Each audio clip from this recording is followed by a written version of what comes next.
কোনো রকম অঙ্গ সংগঠন বা দলের সাথে আমার সংগঠন নেই। আমি নিজে একটা পার্টি এবং আমি ধানের শীষ খেয়ে বিএনপি না, আমি নিজের খেয়ে ধানের শীষ। হ্যাঁ, আমি নিজের খেয়ে ধানের শীষ খেয়ে বিএনপি না।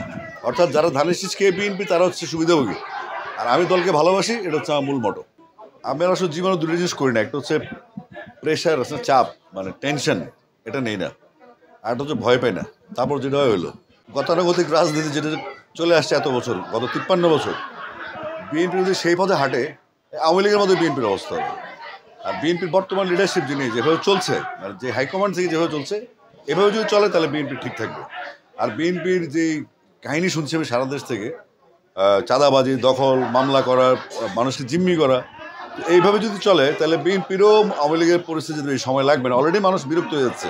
তো আমার মনে হয় দলের হাইকমান্ড নিঃসন্দেহে তাদের বিরুদ্ধে অবস্থান নিচ্ছেন এবং ব্যবস্থা গ্রহণ করছেন।